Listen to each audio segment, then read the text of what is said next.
पहले समझाने वाला बुलेटिन और स्वागत है आप सभी का। मैं हूं विवेक और अगले आधे घंटे में तमाम बड़ी खबरें रहेंगी, उन्हें समझाएंगे, बतलाएंगे, रिपोर्ट के जरिए आप देख पाएंगे। लेकिन सबसे पहले झट से डालते हैं उन 5 खबरों पर नजर जिनके मायने आप इस आधे घंटे के दौरान समझने वाले हैं। ये रही वो खबरें जो यहां पर एक एक कर आएंगी। नीतीश के संयोजक नहीं बनने को जरा समझिए कि नीतीश संयोजक का पद उन्होंने ठुकरा दिया तो क्यों ठुकराया। दूसरे नंबर की खबर है कि बिहार में रोजगार की सौगात को समझिए, दनादन रोजगार मिले जा रहे हैं और कहा जा रहा है कि 10 लाख से अधिक भी देंगे। तीसरे नंबर की खबर है सीएम हेमंत को समन पर समन, लेकिन फिर भी हेमंत सोरेन नहीं पहुंच पा रहे हैं पूछताछ के लिए।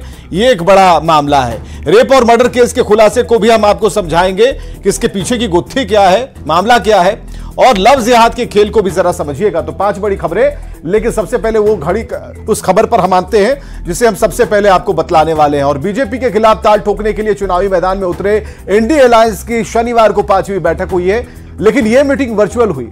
14 बड़े नेताओं की मौजूदगी में सवाल संयोजक पद का उठा तो नीतीश कुमार ने प्रस्ताव को नकार दिया।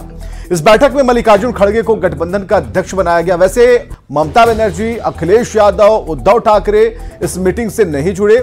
सियासी गलियारे में चर्चा तेज है कि आखिर संयोजक पद को नकार कर क्या नीतीश कुमार अपने लिए सारे विकल्प खुले रखना चाहते हैं, और आखिर सीट शेयरिंग को लेकर गठबंधन के नेताओं के बीच जारी खींचतान को लेकर यह सियासत क्यों गर्म है, समझिए।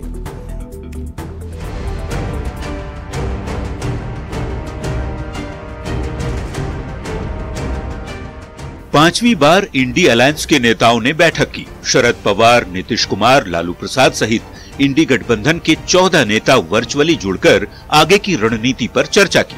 लेकिन जब बात संयोजक पद पर आई तो खबर ये निकल कर आई कि संयोजक पद के मिले प्रस्ताव को नीतीश कुमार ने खारिज कर दिया। नीतीश के साथ जेडीयू की तरफ से बैठक में ललन सिंह और मंत्री संजय झा शामिल थे। नीतीश के संयोजक पद ठुकराने की बात मीडिया को संजय झा ने ही बताई।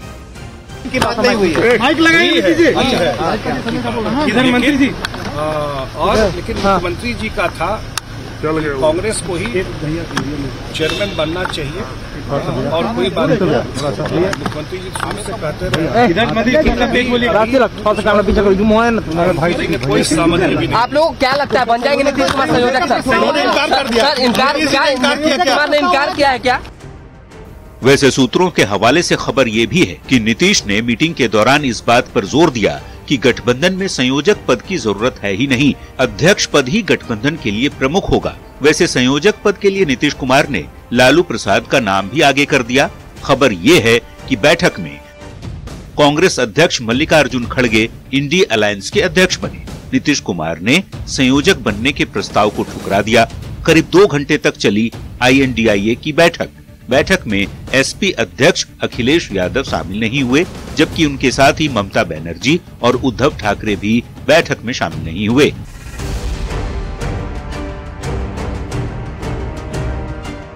विपक्षी दलों की बैठक पर बीजेपी तंज कस रही है। पार्टी के राष्ट्रीय अध्यक्ष JP नड्डा ने विपक्षी गठबंधन पर बड़ा हमला बोलते हुए इंडी अलायंस को वर्चुअल गठबंधन बताया। साथ ही उनके मोदी हटाओ के एजेंडे की वजह भी बताई। सुन लीजिए।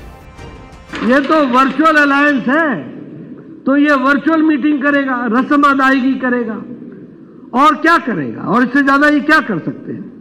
और मैं एक बात यहां ये भी कहना चाहता हूं, इनका एजेंडा क्या है? मोदी हटाओ, ये मोदी हटाओ, ये एजेंडा पकड़ा हुआ है। और मैं कहता हूं ये इंडिया अलायंस के 2 ही एजेंडा है। वैसे एक एजेंडा है परिवार बचाओ और दूसरा एजेंडा है प्रॉपर्टी बचाओ। नड्डा ही नहीं, बिहार बीजेपी के अध्यक्ष सम्राट चौधरी ने भी नीतीश को लेकर विरोधी गठबंधन पर तंज कसते हुए कहा कि नीतीश जी को सपना दिखाया गया प्रधानमंत्री बनाने का, लेकिन बिहार की जनता जानती है कि नीतीश कुमार को आगे क्यों नहीं किया गया। उनको सपना दिखाया गया था कि आपको देश का प्रधानमंत्री का उम्मीदवार बनाऊंगा, नहीं बनाया। तो बिहार की जनता ये जानना चाहती है कि वो एनडीए छोड़कर गए थे प्रधानमंत्री का उम्मीदवार बने, और उम्मीदवार भी नहीं बनाया। वैसे इंडी अलायंस में कुछ मुद्दों को लेकर ममता बनर्जी के नाराज होने की भी खबर है।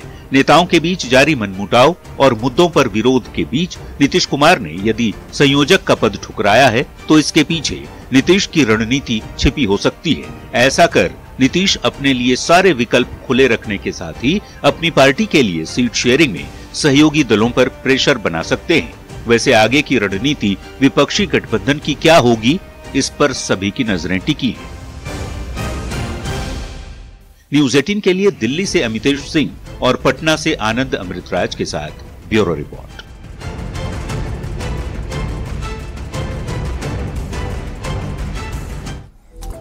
तो नीतीश के संयोजक नहीं बनने को जरा समझिएगा। दरअसल नीतीश नंबर 2 की हैसियत नहीं चाहते और बार बार कहते हैं किसी पद की इच्छा नहीं है। पद ठुकराकर सहयोगी दलों पर दबाव की रणनीति ये बनाई जा रही है और बिहार में ज्यादा से ज्यादा सीट लेने की कोशिश है और अपने लिए सभी विकल्प, सभी दरवाजे खुला रखना चाहते हैं नीतीश कुमार। संयोजक बने तो फिर बिहार से बाहर समय देना पड़ता। नीतीश कुमार की प्राथमिकता बिहार ही है और बिहार की सियासत को साधने पर नीतीश कुमार का ज्यादा फोकस रहा है। नीतीश कुमार ने कांग्रेस के पाले में गेंद डाल दी। सहयोगी दलों के बीच सीटों को लेकर लगातार मंथन जारी है और बिहार में सीट शेयरिंग पर पेच फंसा हुआ है। जेडीयू 17 सीट पर दावेदारी ठोक चुका है। जेडीयू सिटिंग सीट छोड़ने को तैयार नहीं है। कांग्रेस की 11 सीट पर दावेदारी और आरजेडी जेडीयू कांग्रेस को मात्र 4 सीट देना चाहती है। उत्तर प्रदेश में कांग्रेस समाजवादी पार्टी के बीच पेच है। पश्चिम बंगाल में टीएमसी कांग्रेस के बीच में टकराव है। महाराष्ट्र में भी सीट शेयरिंग पर गठबंधन में खटपट है। दिल्ली, पंजाब में कांग्रेस आप में यहां टकराव है। ऐसे में नीतीश कुमार ने संयोजक बनने से इनकार कर सधी हुई सियासी चाल चली है। समझिएगा इसे।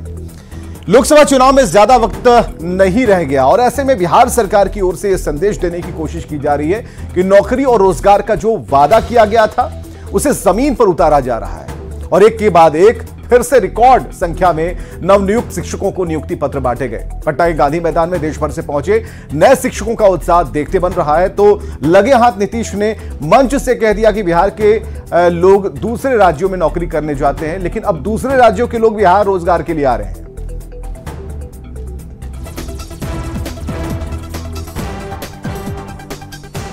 सात निश्चय 2 में तो जो हम लोगों ने तय किया कि 10 लाख बहाली होगी, तो आप देख रहे हैं ना कि कितनी बड़ी संख्या में बहाली हो रही है।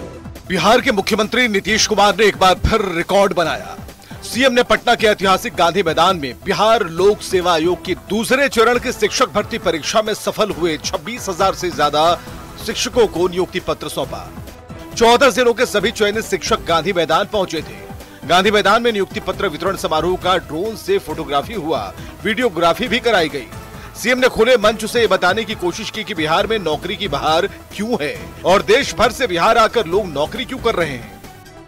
कितनी बड़ी संख्या में बड़ी खुशी की बात है कि राजस्थान, हरियाणा, पश्चिम बंगाल, उत्तर प्रदेश, कर्नाटक, महाराष्ट्र, झारखंड, तेलंगाना, मध्य प्रदेश, उत्तराखंड, दिल्ली और चंडीगढ़ के लोग आए हुए।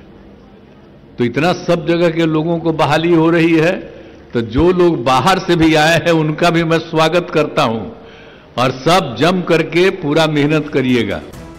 गांधी मैदान के मंच से डिप्टी सीएम तेजस्वी यादव ने भी इस बात को दोहराया कि हम जो वादा करते हैं उसे जरूर पूरा करते हैं।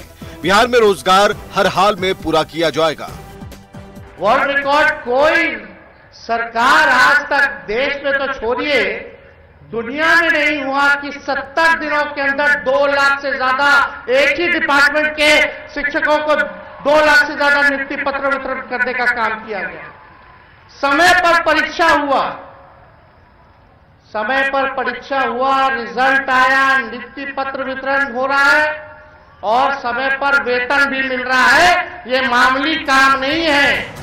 तो बिहार में नौकरी की बहार की बात इसलिए भी हो रही है क्योंकि पहले चरण में 1,20,336 लोगों की बहाली हुई।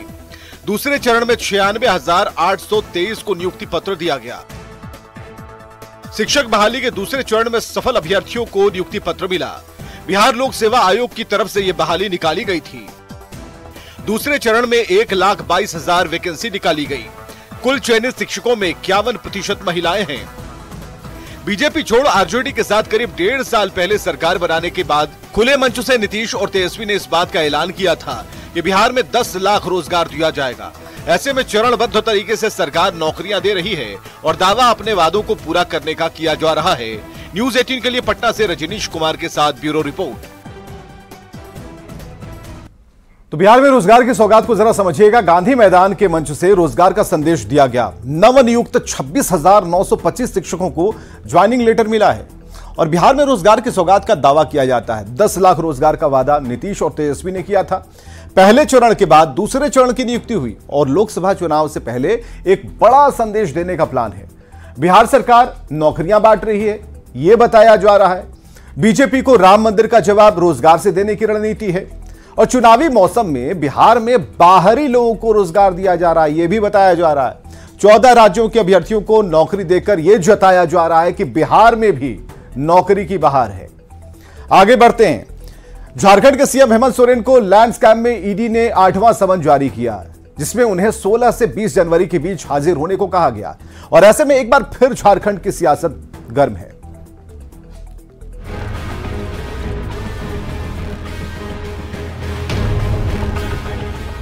झारखंड के मुख्यमंत्री हेमंत सोरेन को 8वां समन भी जारी हो गया। इससे पहले उन्हें 7 बार समन जारी हो चुका है, पर इनमें से किसी भी समन में वो हाजिर नहीं हुए थे। हेमंत सोरेन को ईडी ने 8 अगस्त को पहला समन भेजा था और 14 अगस्त को हाजिर होने का निर्देश दिया था। दूसरा समन 19 अगस्त को जारी किया गया, जिसमें उन्हें 24 अगस्त को पेश होने को कहा गया। तीसरा समन 1 सितंबर को जारी किया गया। 9 सितंबर को हाजिर होने का निर्देश दिया गया था। चौथा समन 17 सितंबर को भेजा गया। उन्हें 23 सितंबर को पेश होने को कहा गया था। 5वां समन 26 सितंबर को भेजा गया, जिसमें 4 अक्टूबर को पेश होने को कहा गया। छठा समन 11 दिसंबर को भेजा गया था। हेमंत सोरेन को 12 दिसंबर को पेश होने को कहा गया, जबकि 30 दिसंबर को आखिरी बार 7वां समन जारी किया गया था। इस बार उन्हें बयान दर्ज कराने के लिए आखिरी मौका देने की बात कही गई। इसके जवाब में मुख्यमंत्री हेमंत सोरेन ने ईडी को पत्र भेजा और इस समन को गैर वाजिब करार दिया। 7वें समन की समय सीमा गुजरने के बाद ईडी की ओर से कड़ी कार्रवाई की बात कही जा रही थी, पर इसी बीच ईडी ने 13 जनवरी को 8वां समन जारी कर दिया। इस समन में हेमंत सोरेन को 16 से 20 जनवरी के बीच ईडी दफ्तर में पेश होकर बयान दर्ज करने को कहा गया है। दरअसल ये पूरा मामला सेना की जमीन की अवैध खरीद फरोख्त से जुड़ा हुआ है। इस सिलसिले में रांची नगर निगम ने एफआईआर दर्ज कराई थी, जिसमें दस्तावेज में जालसाजी कर जमीन की खरीद बिक्री और आदिवासी जमीन पर अवैध कब्जे का आरोप लगाया गया था। ईडी ने उसी प्राथमिकी के आधार पर जांच शुरू की थी। Bureau report, news 18। तो सीएम हेमंत को समन पर समन समझिए। झारखंड के मुख्यमंत्री लगातार ईडी का सामना कर रहे हैं। 7 समन के बाद 8वां समन भी सामने खड़ा है। हेमंत सोरेन अब तक किसी भी समन में पेश नहीं हुए और इस बार आखिरी समन जांच एजेंसी ने भेजा है। 16 से 20 जनवरी के बीच पेश होने को कहा है। सीएम से अपना बयान दर्ज कराने को ईडी ने कहा है। सीएम को ईडी के समन पर यह सियासत जो है वो काफी गर्म हो गई और मामला सेना की जमीन की खरीद बिक्री से जुड़ा है। आदिवासी जमीन पर अवैध कब्जे का आरोप है और इसी को लेकर केंद्रीय जांच एजेंसी के रडार पर सीएम हेमंत सोरेन है। चलिए आगे बढ़ते हैं। फुलवारीशरीफ थाना क्षेत्र में 2 मासूम बच्चियों के साथ रेप और हत्या के मामले का पटना पुलिस ने खुलासा कर दिया। रेप और हत्याकांड को अंजाम देने के आरोपी देवानंद राय को गिरफ्तार किया गया। केंद्रीय ग्रामीण विकास मंत्री गिरिराज सिंह ने पुलिस की थ्योरी पर ही सवाल खड़े कर दिया।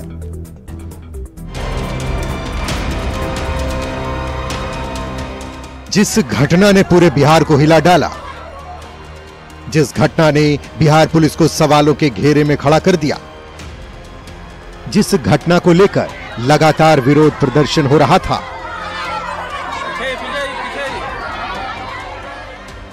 उस दानापुर रेप कांड का पुलिस ने खुलासा कर दिया है। पुलिस का कहना है कि रेप और हत्याकांड को अंजाम देने वाला एक ही आरोपी है, जो आलमपुर गांव का रहने वाला है। आरोपी का नाम देवानंद राय है, जिसकी गिरफ्तारी के बाद पुलिस 2 बच्चियों से रेप की इस घटना की गुत्थी को सुलझाने का दावा किया है।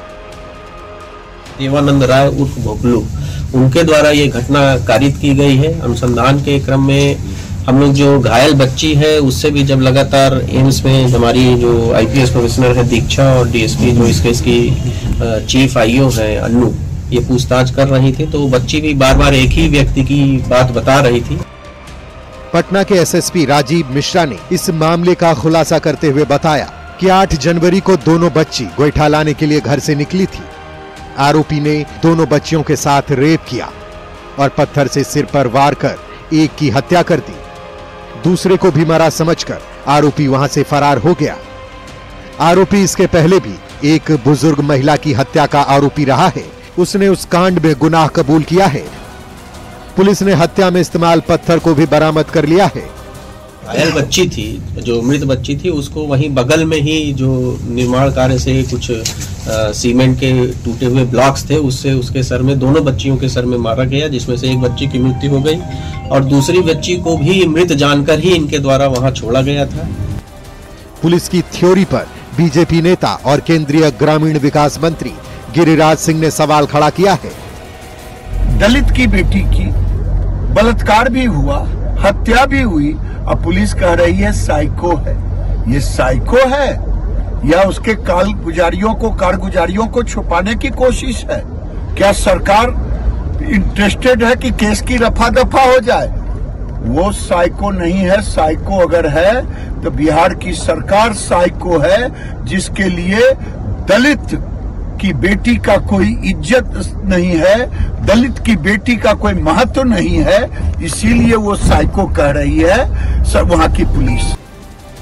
दानापुर घटना को लेकर लगातार विरोध प्रदर्शन हो रहा था।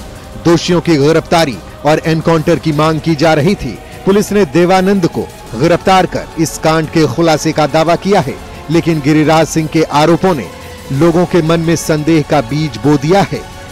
पटना से संजय के साथ शैलेंद्र की रिपोर्ट। रेप और मर्डर केस के खुलासे को जरा समझिएगा। फुलवारी शरीफ इलाके में 2 मासूम बच्चियों से दरिंदगी हुई।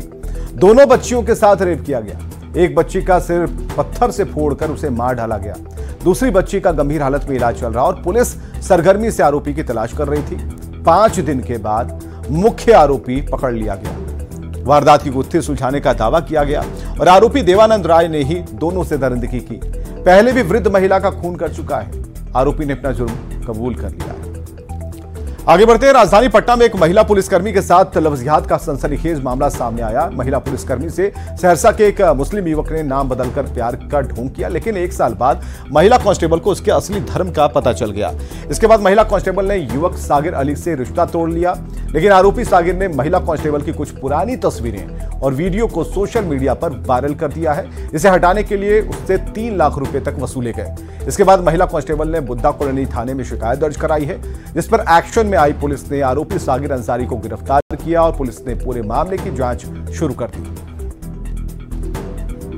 जैसा जो ये सोशल टर्म हो सकता है, लेकिन पुलिस ब्रीफिंग के लिए ये टर्म यूज नहीं है। जो भी उसमें मामला है, इस तरह के बहुत मामले हैं और इसमें जरूरी नहीं कि इंटरफेथ या इंटर कम्युनिटी मामले हों। एक ही कम्युनिटी के लोग भी इस तरह की हरकतें कर रहे हैं, तो आईपीसी में जो धाराएं हैं, जो अपराध परिभाषित हैं, उसी अपराध की श्रेणी में हम रखकर हम लोग उसको अनुसंधान कर रहे हैं।